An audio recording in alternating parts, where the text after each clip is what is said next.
사도행전 17장 10절부터 14절의 말씀입니다. 10절부터 14절까지만 우리 함께 합독하겠습니다. 밤에 형제들이 곧 바울과 실라를 베레아로 보내니 그들이 이르되 유대인의 회당에 들어가니라.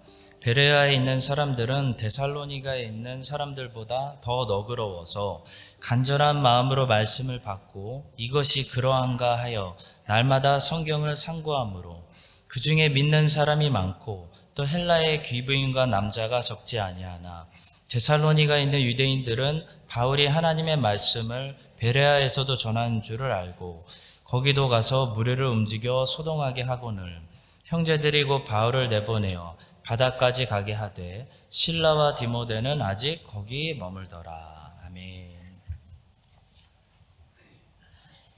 사도 바울의 2차 전도 여행은 마게도냐와 아가야 지방의 전도 여행이다 라고 말할 수 있습니다. 마게도냐와 아가야는 넓은 지역 이름이고 그 지역 안에 여러 가지 도시들이 있습니다. 예를 들어 마게도냐 안에 빌립보, 데살로니가 그리고 베레아가 있고요. 아가야 안에 아덴 그리고 고린도가 있습니다. 사도행전을 기록한 누가는 이런 지역 이름들에 당연히 익숙할 것이라고 가정하고 글을 썼기 때문에 바울이 마게도냐에 갔다라고 말한 다음에 빌립보 이야기를 한다든지 바울이 아가야 지방에 있었다라고 말한 다음에 고린도를 가리킨다든지 할 때가 많이 있습니다. 따라서 이런 지명 이름들에 우리도 함께 익숙해져야 사도행전 안에 함께 깊숙이 들어갈 수가 있습니다. 바울과 일행들은 마게도냐로 부르심을 받아 무엇을 했죠? 빌립보를 먼저 전도하고 데살로니가를 전도했습니다. 오늘은 마게도냐의 마지막 전도라고 할 수 있는 베레아에서 전도한 이야기입니다. 오늘 이야기를 통해 우리에게 주시는 몇 가지 교훈들이 있습니다. 첫 번째로 본문을 통해서 우리는 주님의 이 동네에서 너희를 핍박하거든 저 동네로 피하라 라는 말씀이 무슨 뜻인지를 정확하게 볼 수 있습니다. 이 동네에서 너희를 박해하거든 저 동네로 피하라. 이게 무슨 말씀일까요? 이 말씀은 피하고 숨어 있어라, 안전을 추구하라 그런 말씀이 아닙니다. 이 말씀은 다른 곳으로 가서 사역을 계속하라. 이곳에서 복음이 막히면 저곳에서 복음을 전하라. 그런 말씀입니다. 마태복음 10장 23절의 말씀을 풀로 한번 읽어보겠습니다. 이 동네에서 너희를 박해하거든 저 동네로 피하라. 내가 진실로 너희에게 이르노니 이스라엘의 모든 동네를 다 다니지 못하여서 인자가 오리라. 예수님의 제자라면 모든 동네로 들어가서 복음을 전할 것을 당연한 목표로 삼고 살아가야 합니다. 그럴 때 주님께서 오늘날 도적같이 오신다는 말씀입니다.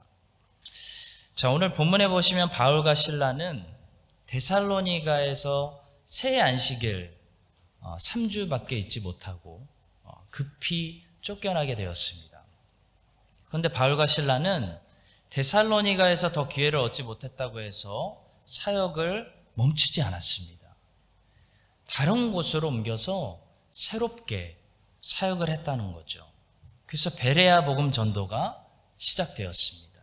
10절의 말씀입니다. 밤에 형제들이 곧 바울과 실라를 베레아로 보내니 그들이 이르러 유대인의 회당에 들어가니라. 계속 사역하고 있죠. 성도 여러분, 데살로니가에서 막히면 그 뜻은 사역을 그만두고 멈추라는 사인이 아니라 다른 곳으로 가서 사역을 계속하라는 사인입니다. 우리는 사역이 막히면 쉽게 사역을 그만두라는 사인으로 해석할 때가 있습니다. 다른 거는 모르겠습니다. 근데 복음 전도만큼은, 복음 전도 사역은 만약에 한 곳에서 길이 막히면 이제 복음을 그만 전하라는 것이 아니라 다른 곳에서 전하라는 말씀이 분명합니다. 왜냐하면 주님께서 다시 오시지 않았기 때문입니다. 주님께서 다시 오실 때까지 복음 전도는 그만둘 리가 없기 때문입니다. 그만하라고 하실 리가 없기 때문입니다. 아무리 어려움이 찾아와도 우리가 한 가지 확신할 수 있는 거, 계속해야 되는 거, 한 가지 사역이 있다면 복음 전도입니다. 복음 전도만큼은 여기서 막히면 멈추라는 것이 아니라 저기 가서 하라는 말씀입니다. 데살로니가에서 복음을 거부하면 베레아로 가보라는 뜻입니다. 사실 사탄 마귀가 믿지 않는 자들 가운데 강하게 역사해서 복음을 전해도 복음을 받아들이지 않도록 애쓰는데요. 그런 마귀의 역사는 복음 전도를 막는 것이 아니라, 성공적으로 막는 것이 아니라 사실 복음이 더 구석구석 흘러가도록 번지게 하는데 공헌하게 됩니다. 이 사실을 꼭 기억하세요. 사탄은 복음 전도를 성공적으로 막지 못합니다. 마귀는 그렇게 의도하지 않았어도 하나님이 마귀의 역사를 갖다가 어떻게 쓰시냐면 복음이 더 구석구석 전도되도록 한다는 거예요. 마귀가 막으면. 예를 들어 우리가 운전할 때 매일 큰 길로 가다가 어느 날 큰 길이 사고로 인해서 다 막아놨습니다. 그럴 때 평소에 가보지 않는 샛길 이용해서 새로운 길로 구석구석 찾아서 결국 목적지로 가죠. 큰 길이 막혔다고 해서 출근하지 않는다거나 그냥 하루 종일 큰 길에 주차해 놓는 사람은 없습니다. 마찬가지로 복음도 그렇습니다. 복음은 좋은 소식이죠. 좋은 소식이기 때문에 멈추는 법이 없습니다. 좋은 소식일수록 숨기려고 해도 소식 자체가 발이 달려가지고 번지게 되어 있죠. 2000년 동안 복음은 한 번도, 하루도, 2000년 동안 하루도 멈춘 적이 없습니다. 옮겨지게 되어 있고 움직이게, 이동되게, 번지게 되어 있습니다. 다만 어디로 가냐가 문제죠. 복음이 멈춘 적은 없다는 것입니다. 사탄은 복음을 멈춰보려고 하는데요. 사탄이 그렇게 할수록 하나님께서는 복음이 오히려 더 구석구석으로, 안 가던 장소로 번지게 하십니다. 중국에서 공산당이 교회를 다 컨트롤하고 막았을 때 선교사들은 이제 중국에서 기독교는 끝났다라고 생각했지만 뚜껑을 열어보니 복음이 더 구석구석으로 안 가던 곳까지 번지고 있었습니다. 복음의 특성을 기억합시다, 성도 여러분. 사도 바울은 복음이 뭐라고 했죠? 하나님의 능력이라고 했습니다. 복음이 하나님의 능력이라면 복음은 아무도 못 막는다는 겁니다. 세상에 누구도 복음만큼은 멈추거나 없애거나 막을 수가 없다는 거예요. 못 막아요. 사탄은 데살로니가의 복음이 전도되는 것을 최대한 막아보려고 가라지 같은 사람들 속에 역사해가지고 바울과 실라를 대적하게 하는 데까지는 성공했습니다. 그렇지만 그것은 다른 제자들이 데살로니가에서 바울과 실라 없이도 성장할 수 있는 기회를 제공하고 바울과 실라는 오히려 복음을 들고 다른 곳으로, 베레아라는 다른 도시로 복음이 번지게 하는, 합당하여 선을 이루는 결과만 만들었습니다. 이 사실을 우리가 기억해야 됩니다. 본문이 그 사실을 우리에게 가르쳐줍니다. 하나님은 전능하시다라고 말씀합니다. 복음이 완고하게 이쪽에서 거부당한다면 차절하지 마십시오. 그것은 이 복음이 다른 곳으로 가려고 하는구나, 다른 곳부터 가야 되는구나, 큰 길이 막혔다면 이제는 새 길로 구석구석 더 가라는 것이구나, 그런 사인으로 우리가 지혜롭게 빨리 받아들이고 데살로니가에서 복음 전도가 막혔을 때 낙심하지 말고 당황해하지 말고 새롭게 성령께서 인도하실 그 베레아를 우리가 기대하며 바울과 실라처럼 중요한 건 이거죠. 계속해서 멈추지 않고 포기하지 않고 계속해서 현재 진행형으로 복음을 전도하고 말씀을 선포하는 복음의 일꾼들 다 될 수 있기를 주님의 이름으로 간절히 축복합니다. 자, 두 번째로 본문에 나오는 바울과 실라의 모습을 보면서 복음을 전할 때는요, 절대로 사람에 대한 편견이 없어야 된다라는 사실을 보게 됩니다. 바울과 실라는 이쯤 되면 유대인들을 향한 편견을 가질 때도 됐습니다. 어떤 일이 계속해서 반복해서 일어나면 우리는 단정 짓게 되고 한번 단정 지어버리면 그때부터 편견이 될 수 있습니다. 처음에는 반복되는 상황 때문에 내가 단정 짓는 거지만 나중에는 내가 이미 편견을 가지고 보고 있기 때문에 그렇지 않은 것도 그런 것으로 보게 되는 그런 일이 일어날 수 있는 거죠. 그것이 편견의 단점이죠. 바울과 실라는 가는 곳마다 유대인의 회당에 먼저 들어가서 복음을 전했습니다. 물론 믿는 사람들도 있었지만 항상 일어나는 일이 유대인들의 반발이었습니다. 만약에 바울과 실라가 한번 가정해 봅시다. 만약에 바울과 실라가 유대인들만 건드리지 않았어도요, 유대인들의 회당만 안 들어갔었어도 그냥 지나치고 이방인들에게만 복음 전했어도 바울과 실라의 전도 여행이 사도행전에 기록된 것보다 훨씬 더 편했을 겁니다. 박해가 없었을 겁니다. 근데 본문에 보시면 얼마 전에 데살로니가에 있는 유대인들의 회당에서 복음을 전했다는 이유로 난리가 나서 유대인들에게 미움을 받고 바울과 실라가 쫓겨났습니다. 그들은 그런데도 또 베레아에 있는 어디부터 가죠? 유대인의 회당으로 들어가고 있는 것을 우리가 보게 됩니다. 10절의 말씀입니다. 밤에 형제들이 곧 바울과 실라를 베레아로 보내니 그들이 이르러 유대인의 회당에 들어가니라. 바울과 실라도 진짜 끈질기죠. 진짜 끈질깁니다. 바울과 실라도 사람인데요, 왜 편견이 없겠습니까?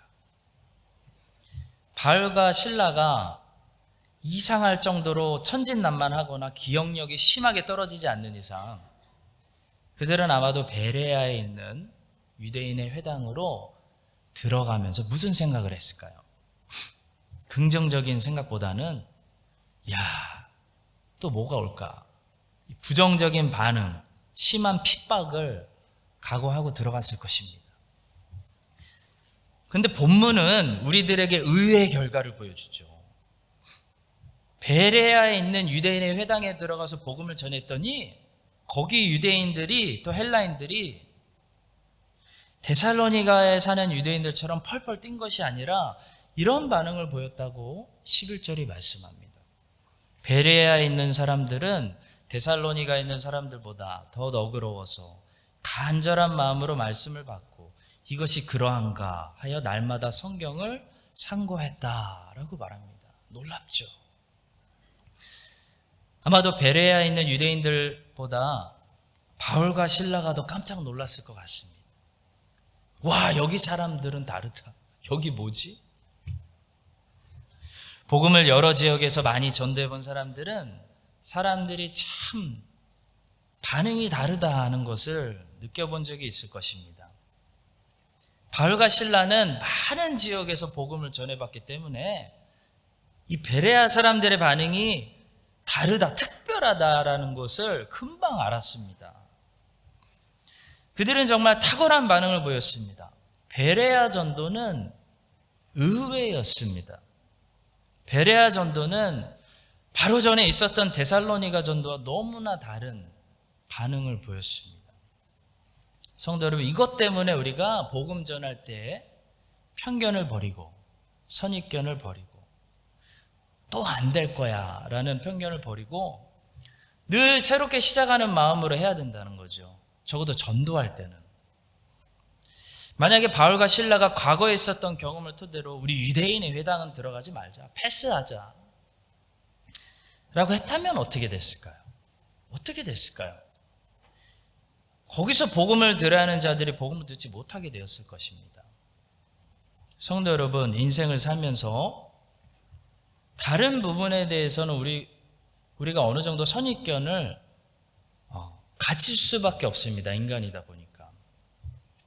아무리 떨쳐버리려고 해도 무엇이 계속 반복해서 경험되어지면 사람은 편견을 가질 수밖에 없습니다. 제가 계산해 보니까 제가 멜번에 19년 살았는데, 제가 살았던 멜번이라는 도시는 이탈리아 사람들이 한 100만 명 이민 와서 살고 있어요. 이탈리아, 그리스 합치면. 우리 한국 사람들이 LA에 100만 명 정도 사는 것처럼 이탈리아 사람들이 이탈리아 밖의 도시 중에 제일 많이 이민 와서 살고 있는 도시가 멜번이에요. 그래서 저는 이탈리아, 그리스 사람들을 어릴 때부터 많이 봤습니다. 경험했습니다. 근데 편견을 안 가지려고 해도 계속 어떤 것이 반복해서 경험되어지면 그 사람들을 향해서 이탈리아 사람들은 저렇지라는 편견을 가질 수밖에 없는 거예요. 모든 그쪽 사람들이 그런 것은 아닌데 그쪽 사람들은 그렇더라. 이 생각을 버릴 수가 없는 거죠. 그리고 실제로 그 말이 100%는 아니지만 틀리지 않은 경우가 많습니다. 이렇게 세상의 어떤 지형적인 아니면 민족적인 이 컬러에 대해서는 어느 정도 선입견이 생길 수밖에 없고 또 그런 선입견이 생기는 이유가 있습니다. 다수가 무언가를 공통적으로 반복해서 느끼면 그것이 거의 사실일 가능성이 많은 겁니다. 호주가 인종차별로 유명하잖아요. 그럼 아무리 제가 인종차별 없다고 부인해도 인종차별이 많을 가능성이 높은 겁니다. 다수가 그렇게 경험되어지니까요. 자, 그런데 복음 전할 때만큼은 이런 세상적인 또 육체적인 모든 편견들을 반드시 버려야 된다는 거죠. 왜냐하면 영의 일은 육의 일로 판단할 수 없기 때문입니다. 복음은 누가 반응할지 모르기 때문입니다. 예측이 안 됩니다. 어떤 의외의 사람이 예수님을 향해 이미 마음이 열려 있을지 정말 겉으로 봐서는 아무도 모르기 때문에 복음 전도할 때만큼은 우리가 차별하거나 저 사람 그럴 거야 라고 생각한다거나 누구는 건너뛰거나 미리 예상하거나 그렇게 편견을 가지고 있으면 안 된다는 거예요. 일본 사람들은 이런 특성이 있다. 중국 사람들이 이런 특성이 있다. 뭐 거의 맞습니다. 저도 동의합니다. 뭔가 있으니까 그런 특성을 느끼겠죠. 근데 복음 전할 때는 정말 누가 받아들일지, 누가 어떻게 반응할지 가봐야 합니다. 아무도 예측 못합니다. 정말 이 사람 신앙이 있고 괜찮을 줄 알았는데 깊이 찔러보니까 그 안에 믿음이 없어요. 그 안에 종교만 들어있는 사람들 많이 있습니다. 겉으로 보면 저 사람은 정말 아닌 것 같아요. 정말 아닌 것 같은데 라고 생각했는데 대화를 나눠보니 이 사람이 신앙에 대해서 굉장히 진지하고 주의 은혜가 그 속에 있는 영혼을 만나는 경우가 많은 것입니다. 따라서 성도 여러분, 이 육체적인 것들은 선입견이 100% 틀린 얘기는 아닙니다. 사람이기 때문에 세상 일들에 관해서는 우리가 서로 선입견을 가질 수밖에 없어요. 선입견도 괜히 생기는 게 아니고 소문은 괜히 나는 게 아닙니다. 그게 절대적인 것은 아니지만 절대적인 것은 아닙니다. 참고해 볼 만한 가치는 있습니다. 자, 그러나 우리가 복음을 가지고 영혼들에게 접근할 때는요, 절대 선입견을 가지면 안 돼요. 정말 아무도 몰라요. 이탈리아 사람이든 한국 사람이든 인생의 실패자든 성공자든 교회에서 겉으로 봤을 때 좋은 사람으로 보이던 정말 나쁜 사람으로 보이던 어떤 영혼이 그리스도께 열려 있는지 우린 모른다는 거예요. 육체의 눈으로 도저히 판단할 수 없기 때문에 복음 전할 때는 모든 편견을 버리셔야 됩니다. 그리고 바울과 실라처럼 늘 이끄시는 대로 모든 사람들에게 복음을 전해봐야 하는 것입니다. 그래야 반응을 알 수 있어요. 여러분과 제가 베레아에서 지금 또 유대인들의 회당으로 들어가고 있는 이 바울과 실라처럼 편견을 버리고 모든 사람들에게 또 전해보는 거예요. 어떤 반응을 할지, 하나님이 어떤 작업을 하셨을지 모르기 때문입니다. 모든 사람들에게 편견을 버리고 복음을 전할 때 의외로 전혀 기대도 안 한 그런 놀라운 반응들을 이 본문에서 바울과 실라처럼 우리도 추수하게 되고 경험하게 되는, 그 영혼은 진짜 멀었다고 생각했는데 안 돌아올 줄 알았는데 전했더니 반응하는, 내가 모르는 사이에 성령의 역사가 있는 그런 은혜를 발견하게 되는 바울과 실라 같은 여러분과 제가 될 수 있기를 예수님의 이름으로 축복합니다. 자, 세 번째로 본문에 나오는 베레아 사람들의 모습을 통해서 우리는 말씀을 잘 받는 건강한 자세란 어떤 모습일까 구체적으로 배우게 됩니다. 세 가지만 간단히 말씀드리기 원합니다. 말씀을 잘 받아들이는 건강한 사람의 모습은 어떤 모습일까요? 첫 번째로 말씀을 향한 간절함이 있는 사람입니다. 아무리 바른 교리를 다 가지고 있고 성경을 통독도 우리 교회에서 제일 많이 했고 성경 공부도 많이 해서 다 알고 있어도 이게 없으면 지금 현재 말씀을 받는 건강한 자세를 가지고 있는 것이 아닙니다. 바로 목마름이죠. 갈망입니다. 말씀을 향한 간절한 마음, 이게 지금 있어야 된다는 거죠. 베레아 사람들이 말씀을 잘 받는 좋은 모델이 될 수 있었던 것은 이 간절함이, 이 목마름이 그들에게 있었기 때문입니다. 11절의 말씀입니다. 베레아에 있는 사람들은 데살로니가에 있는 사람들보다 더 너그러워서 간절한 마음으로 말씀을 받고. 누가 식당에 가면 밥을 제일 맛있게 먹을까요? 식당 주인의 아들일까요? 거기 나오는 모든 음식들을 다 만들 수 있는 최고 전문가 요리사일까요? 요리 재료만 봐도 이 재료 어디서 장 봤구나 알 수 있는 음식 전문가가 제일 맛있게 먹을까요? 아닙니다. 식당에 밥을 제일 맛있게 잘 먹을 수 있는 사람은 배고픈 사람입니다. 물도 마찬가지죠. 물 정수하는 회사 사장이 물 제일 잘 마실까요? 시원하네. 아닙니다. 목마른 사람이 물 제일 맛있게 마시는 거 아주 간단해요. 마찬가지로 하나님 말씀 누가 제일 잘 먹을까요? 여기서 고든 콘웰 신학교 졸업한 신학자가 하나님 말씀 제일 잘 먹을까요? 프린스턴 신학교 가르치는 교수가 하나님 말씀 제일 잘 먹을까요? 설교하는 사람일까요? 아닙니다.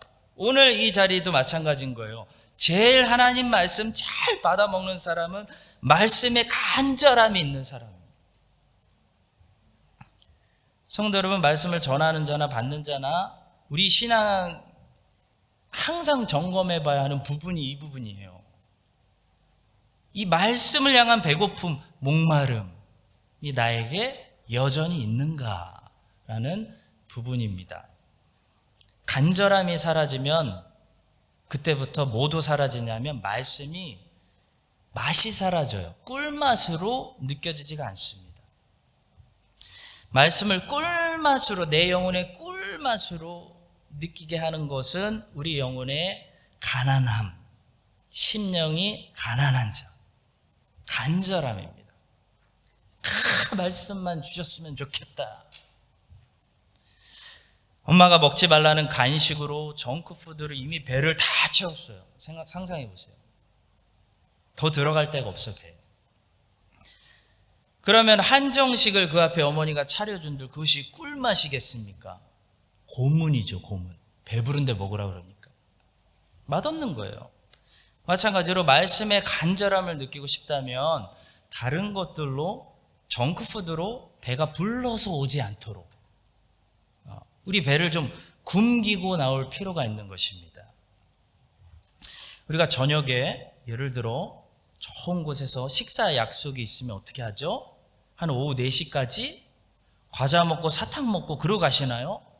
아니죠. 배를 비우고 갑니다. 특히 고기 뷔페를 간다. 하루 종일 굶고 가는 사람도 있어요. 웃으시는 분들 하루 종일 굶고 가시는 거예요. 왜 그렇죠? 굶고 가야 가서 맛있게 먹기 때문입니다.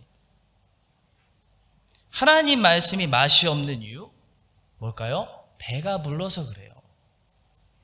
세상의 정크푸드로 내 영혼을 다 채워놨기 때문에 말씀의 꿀맛이 느껴지지가 않는 겁니다. 베레아 사람들은 간절함이 있었습니다. 간절함이 있어야 하나님 말씀을 우리가 최고로 잘 받는 상태인 것입니다. 여러분과 제가 늘 하나님 말씀을 향한 이 사모하는 목마름, 간절한 마음이 있게 되기를 간절히 소망합니다. 두 번째로 베레아 사람들처럼 건강하게 말씀을 잘 받는 모습은 뭘까요? 성경을 연구하는 모습입니다. 11절에서 다시 말씀합니다. 베레아에 있는 사람들은 데살로니가에 있는 사람들보다 더 너그러워서 간절한 마음으로 말씀을 받고 이것이 그러한가 하여 날마다 성경을 상고함으로 라고 말합니다. 성도 여러분, 무턱대고 믿는 믿음, 그 믿음이 강한 믿음이 아닙니다. 우린 그동안 잘못 정의했어요. 강한 믿음을 뭐라고 생각했냐면 무턱대고 믿는 믿음, 무대뽀 믿음이 강한 믿음이라고 생각했습니다. 근데 성경은 무조건 믿는 믿음, 무턱대고 믿는 믿음, 맹목적인 믿음이 강한 믿음이라고 하지 않아요. 성경은 맹목적인 믿음, 그러니까 무엇을 믿는지 잘 알지도 못하면서 그냥 믿는 믿음을 강한 믿음이라고 정의하지 않고 그것은 자기 신념이라고 정의합니다. 그건 믿음이 아니라 자기 신념인 거죠. 자기 신념을 성경적인 믿음이라고 착각하면 안 됩니다. 그럼 믿음이 아닙니다. 자기 신념은 기독교가 아니어도 사람이면 다 가지고 살아요. 무신론자도 자기 신념 가지고 살아요. 기독교인이 된다는 것은 신념을 가진다는 게 아니라 성경이 제시하는 믿음을 가진다는 것을 말합니다. 그러니까 성경이 무엇을 제시하는지를 부지런히 알고 정확히 알아야 됩니다. 그래서 성경적인 믿음을 가진 사람은 강한 믿음을 가진 거예요. 정확한 믿음을 가진 사람, 믿음의 대상을 정확히 아는 믿음이 강한 믿음이지 무대뽀로 믿는 믿음이 강한 믿음이 아니라는 거예요. 성도 여러분, 정확히 성경이 제시하는 믿음의 대상을 정확히 알고 계십니까? 그럼 강한 믿음을 가지고 계신 거예요. 정확히 알고 계시기 때문에 흔들리지 않는 거예요. 왜 흔들리는지 아십니까? 정확히 모르기 때문이에요. 뭔가 비슷하게 아는데 하나님이 이런 하나님인 것 같기도 하고 저런 하나님인 것 같기도 하기 때문에 흔들리는 거예요. 성경적인 믿음을 가진 사람은 어떤 형태로든 신학을 가지고 있을 수밖에 없어요. 또 그 신학이 정리되는 동안 신학을 정리해 나가기 위해서 성경을 연구할 수밖에 없어요. 신앙이 들어간 사람은. 성경 연구를 거치지 않은 믿음은 맹목적인 믿음입니다. 물론 성경 연구가 믿음을 주는 것은 아니에요. 믿음은 하나님의 선물입니다. 하나님이 주셔야 믿음을 가질 수 있고 하나님이 주시면 그냥 생기는 게 믿음입니다. 설명과 이해는 못해도. 근데 하나님이 주신 이 믿음이 무엇인지를, 무엇을 향한 정확한 어떤 대상을 향한 믿음인지를 알아가는 과정이 있어야 된다는 겁니다. 그것이 성경 공부고 성경 연구이고 교리를 바르게 세워나가는 과정인 것이죠. 기독교는 지금 신학 전쟁 중입니다. 진짜 신학과 가짜 신학이 싸우고 이 신학과 저 신학이 싸우는 신학 전쟁 중이라는 거예요.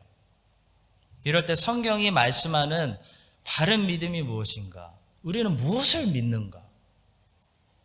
우리가 믿는 하나님은 정확히 어떤 분이신가? 우리가 드려야 되는 예배는 정확히 무엇이 예배인가? 막 형상 만들어 놓고 예배 드리는 게 하나님 기뻐하신 예배인가? 정확히 알아야 된다는 거죠. 그래야 예배가 바로 서고 믿음도 바로 섭니다. 이 일을 베레아 사람들처럼 열심히 하는 사람들, 우리는 무엇을 믿는가? 우리가 믿는 하나님은 어떤 분인가? 성경을 연구하는 사람들은 말씀을 100% 결실합니다. 베레아 사람들은 바울의 말이라고 무턱대고 덮어놓고 믿지 않았습니다. 바울의 말이 참 말처럼 들렸기 때문에 이것이 과연 그러한가? 부지런히 성경을 살폈습니다. 성도 여러분, 성경 연구는 크리스찬이면 누구나 해야 되는 것입니다. 크리스찬이면 누구나 신학자입니다. 잘못된 신학자이거나 바른 신학자이거나 둘 중에 하나입니다. 세상에 잘못된 신학자가 너무나 많기 때문에 바른 신학자들이 되어서 나도 바로 믿고 다른 사람들도 바른 길로 인도하자고 성경을 연구해야 되는 것입니다. 이 사실을 기억하고 말씀을 잘 받고 말씀이 건강하게 우리 안에 잘 결실하려면 반드시 바른 믿음, 바른 신학이 필요하고 성경 연구가 필요하다는 사실을 기억하고 성경 연구에 우리가 다 같이 열심을 내는 베레아 사람들 같은 사람들이 다 될 수 있기를 예수님의 이름으로 축복합니다. 마지막 세 번째로 베레아 사람들처럼 건강하게 말씀을 결실하려면 반드시 이 단어가 필요한데요. 어떤 단어죠? 바로 날마다, 매일이라는 단어입니다. 본문 11절은 다시 이렇게 말씀합니다. 베레아에 있는 사람들은 데살로니가에 있는 사람들보다 더 너그러워서 간절한 마음으로 말씀을 받고 이것이 그러한가 하여 날마다 성경을 상고함으로. 성경을 상고한다. 상고한다의 원어는 아나크리노라는 단어인데요. examine, investigate, 연구한다, 공부한다, 그런 뜻입니다. 근데 성경을 연구하고 공부하는 게 중요한데 그 앞에 이게 붙어야 됩니다. 바로 날마다 성경을 상고해야 됩니다. 날마다가 붙어야 이 성경 공부는 제대로 열매를 맺는다. 평생 날마다 죽을 때까지 성경을 공부해야 된다. 그런 말씀이죠. 자, 사랑하는 성도 여러분, 성경 연구를 날마다 매일 해야 된다는 것은 또 어떤 의미일까요? 왜 날마다가 중요합니까? 그것은 성경 연구를 자주 반복해야 된다는 것을 말하는 것입니다. 날마다 하라는 거 뭐예요? 반복하라는 거예요. 자, 왜 그러면 우리는 이것을 반복해야 됩니까? 반복이 뭘까요? 이것이 우리에게 훈련이기 때문입니다. 훈련. 훈련이라는 거 다른 거 아니에요. 훈련이 뭘까요? 반복하는 게 훈련이에요. 농구 선수가 훈련 받는다. 농구 반복하는 거예요. 다른 거 아니에요. 매일 하는 것은 무엇이든지 우리들에게 익숙해지는 훈련입니다. 훈련이 되고 매일 우리는 반복해서 훈련받을 때 훈련되는 만큼 변화됩니다. 이 사실을 기억하고 여러분과 제가 하나님의 말씀은 훈련의 대상이에요. 매일 해야 되는 거예요. 그래서 반복해야 되는 거예요. 하나님의 말씀을 매일 묵상하고 가까이 하는 것을 반복하고 훈련해서 그 말씀의 능력이 성령 안에서 우리를 조금씩 변화시켜 나가는 그런 열매를 모두 볼 수 있게 되기를 예수님의 이름으로 축복합니다. 우리 함께 기도하겠습니다. 오늘 주신 말씀 가지고 믿음으로 간절함으로 함께 기도하겠습니다. 첫 번째로 데살로니가에서 막히면 복음전도 그만하라는 소리가 아니고 베레아로 가서 계속해라. 복음전도는 멈추는 것이 아닙니다. 예수님 오실 때까지 안 멈춥니다. 2000년 동안 하루도 멈추지 않은 것이 복음입니다. 여기서 막혔거든 다른 장소에서 전하라. 다른 방법을 사용해라. 저 사람부터 전도해봐라. 이런 말씀입니다. 이 동네에서 너희를 핍박하거든 저 동네로 피하라. 여러분과 제가 복음 전도할 때 무턱대고 하면 안 됩니다. 지혜롭게 해야 됩니다. 성령의 인도하심을 받아야 됩니다. 모든 사람들에게 복음을 전할 책임이 있지만 모든 사람들에게 우리가 복음 다 전할 수 있고 전하고 죽는 거 아닙니다. 성령께서 우리를 인도하시는 그런 사람들이 있죠.